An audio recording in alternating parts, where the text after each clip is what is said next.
नमस्कार, मैं हूं आपके साथ मीनाक्षी रजत और आप देख रहे हैं विस्फोट, जहां हम आपको दिखाएंगे दुनिया में जंग के मैदान की हर अहम हलचल। लेकिन सबसे पहले आपको बता देते हैं कि आखिरकार विस्फोट में आज वो कौन सी खबरें हैं जो हम आपके लिए लेकर के आए हैं। तो सबसे पहले विस्फोट में आज हम बात करेंगे मिडिल ईस्ट में जारी महासंग्राम की। महासंग्राम के दौरान तबाह हो रहे अरब देशों की, जहां ईरान की मिसाइल और ड्रोन ने ऐसी तबाही मचाई है कि उनकी सुरक्षित होने की छवि पूरी तरीके से खत्म हो गई है। उनकी कमाई के साधन अब खत्म होते जा रहे हैं और हालात ऐसे हो गए हैं कि वहां पर आने वाले दूसरे देशों के मजदूरों पर अब बड़ी मुसीबत आ गई है। मिडिल ईस्ट की कमाई का सबसे बड़ा साधन यानी तेल और गैस का व्यापार पूरी तरीके से चौपट हो गया है। वहां महंगाई की मार बुरी तरीके से पड़ रही है। इस बारे में आज हम आपको एक डिटेल रिपोर्ट भी दिखाएंगे और आपको समझाएंगे कि एलपीजी को लेकर के जो भ्रम फैला हुआ है वो आखिरकार किस हद तक सही है। आज हम आपको दूसरी खबर के बारे में भी समझाएंगे कि ईरान से जंग में फंस चुके अमेरिका कि अब आखिरकार आगे का प्लान क्या हो सकता है और वो किस तरीके से फंस गया है। अमेरिका एक तरफ लगातार ईरान में तबाही मचा रहा है। ईरान के सैन्य ठिकाने, तेल के ठिकाने, आईआरजीसी के ठिकाने और मिसाइल अड्डों पर बेतहाशा तबाही मचाई जा रही है। लेकिन दूसरी ओर ईरान के हमलों में अब कमी आती नहीं दिख रही है। कि अगर कोई सोचे कि ईरान बहुत कम फ्रीक्वेंसी कर देगा क्योंकि उसके ऊपर हमले ज्यादा हो रहे, तो ऐसा नहीं है। ईरान की मिसाइल और ड्रोन पहले से ज्यादा खतरनाक हो गए हैं। ऐसे में सवाल ये उठ रहा है कि क्या अमेरिका और इजराइल की खुफिया एजेंसियां ईरान की ताकत को लेकर के सटीक रिपोर्ट देने में पूरी तरीके से नाकाम रही हैं। तीसरी बड़ी खबर के तौर पर हम बात करेंगे मिडिल ईस्ट में अमेरिका और इजराइल ईरान पर हमले किस तरीके से किए जा रहे हैं उसके बारे में। लगातार मिसाइल और बमों की बरसात की जा रही है, तो वहीं दूसरी तरफ ईरान भी मिडिल ईस्ट के देशों पर बारूदी बारिश कर रहा है। लेकिन अब ये जंग एक नए रूप में बदलती दिख रही है। अरब वर्ल्ड में शिया वर्सेस सुन्नी के बीच संघर्ष की शुरुआत हो सकती है। भले ही एक्सपर्ट्स इस बात से इनकार करते रहे हैं, लेकिन एक सच ये भी है कि सऊदी अरब को जो बार बार नुकसान पहुंचाया जा रहा है ईरान की तरफ से, वो शिया वर्सेस सुन्नी की ही देन है और ये संघर्ष की शुरुआत एक बार फिर से वहां पर देखी जा सकती है। क्योंकि ईरान के खिलाफ अरब देश मोर्चा संभालने का प्रयास कर रहे हैं, तो वही ईरान भी एक खास रणनीति के तहत हमले कर रहा है। इस बारे में आपको विस्तार पूर्वक बताएंगे और करते हैं शुरुआत।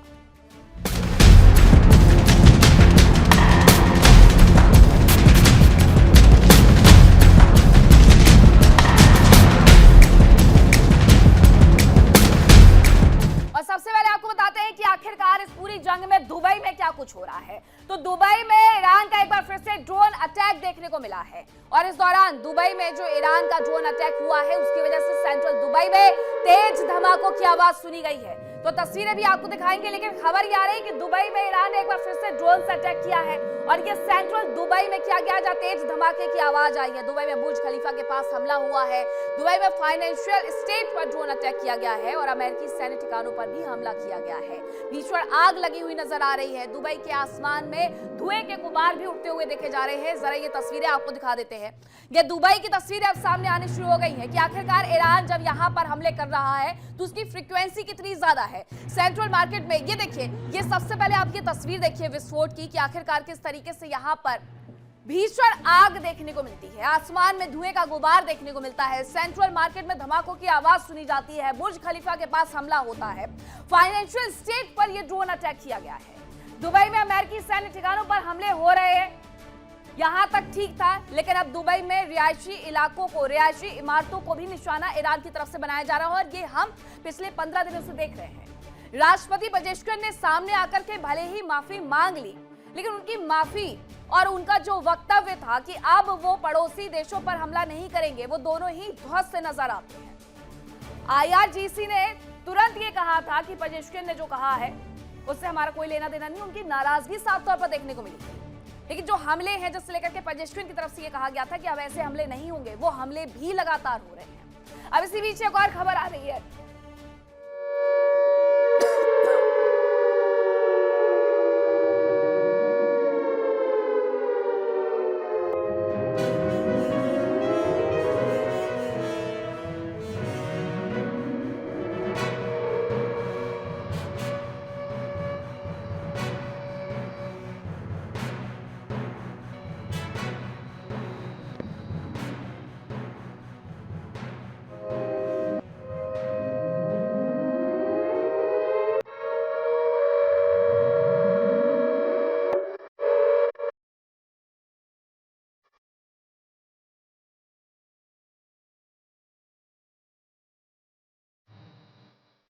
तो खबर यह है कि ईरान ने इजराइल में भीषण हमला कर दिया है। ईरान ने इजराइल में जो भीषण हमला किया है उसमें तेल अवीव पर ईरानी मिसाइल से ताबड़तोड़ हमले किए गए हैं। इसके बाद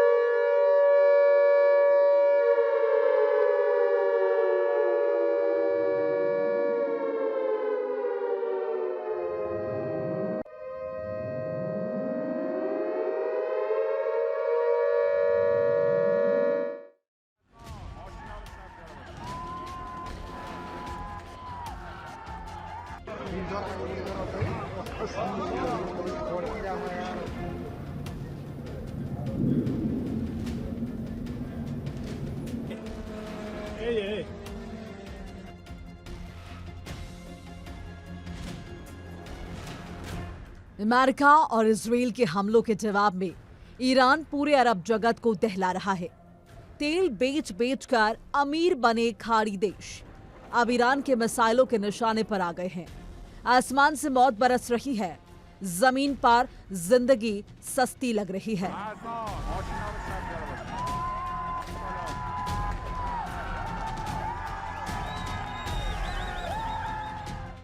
ईरान के हमलों के तुरंत बाद ही खाड़ी सहयोग संगठन यानी जीसीसी की बैठक हुई थी, जिसमें ईरान के खिलाफ जरूरी कार्रवाई करने की बात कही गई थी। माना जा रहा था कि जंग में अरब देश भी उतर सकते हैं, ईरान के खिलाफ कार्रवाई की जा सकती है और सऊदी अरब उनका सरदार बन सकता है।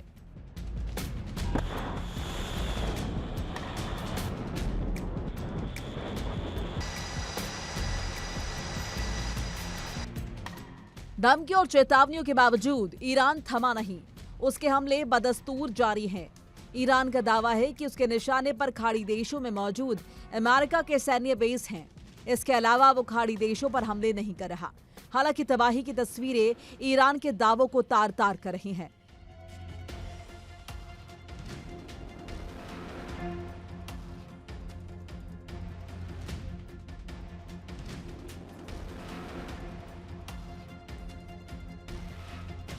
युद्ध के शुरुआती 12 दिनों में खाड़ी देशों में कम से कम 17 लोगों की मौत हो चुकी है। मृतकों में से ज्यादातर लोग बाहर से आए कामगार मजदूर रहे। बताया जा रहा है कि यूएई में 5 से ज्यादा लोगों की मौत हुई, जबकि 65 से ज्यादा लोग जख्मी हुए।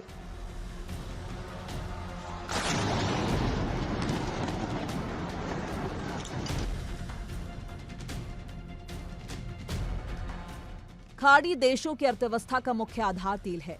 इसके अलावा पर्यटन और एविएशन सेक्टर से इन्हें काफी मुनाफा हुआ है और ईरान के हमलों में ये तीनों ही सेक्टर बुरी तरह प्रभावित हुए हैं।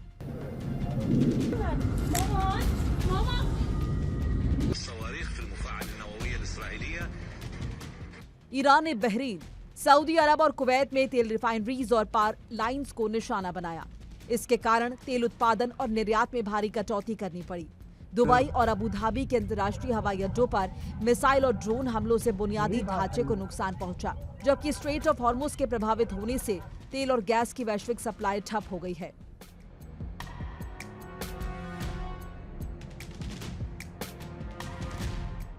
एक्सपर्ट्स मान रहे हैं कि हमलों की वजह से दुबई और रियाद जैसे शहरों की सुरक्षित निवेश केंद्र की छवि को धक्का लगा, जिससे विदेशी निवेश कम होने की आशंका है।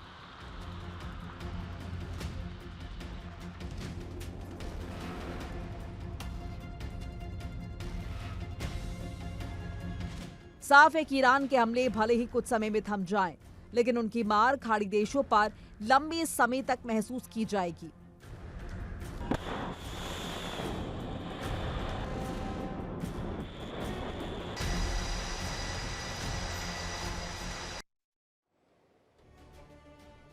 ईरान के हमलों से अरब देशों में तबाही की आग बरसते हुए नजर आ रही है। अरब देशों में मौजूद अमेरिका के सैन्य बेस पर तो हमले हो ही रहे हैं।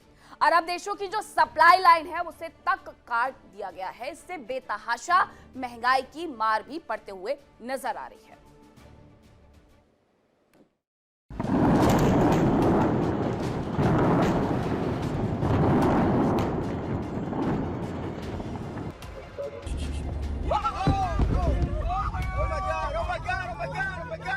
ईरान ने खाड़ी देशों में वो तबाही मचाई है, उसकी मार ने खाड़ी देशों के आम लोगों को हिलाकर रख दिया है। एक और तो देश से तेल निर्यात नहीं हो पा रहा, पर्यटन क्षेत्र को धक्का लगा है।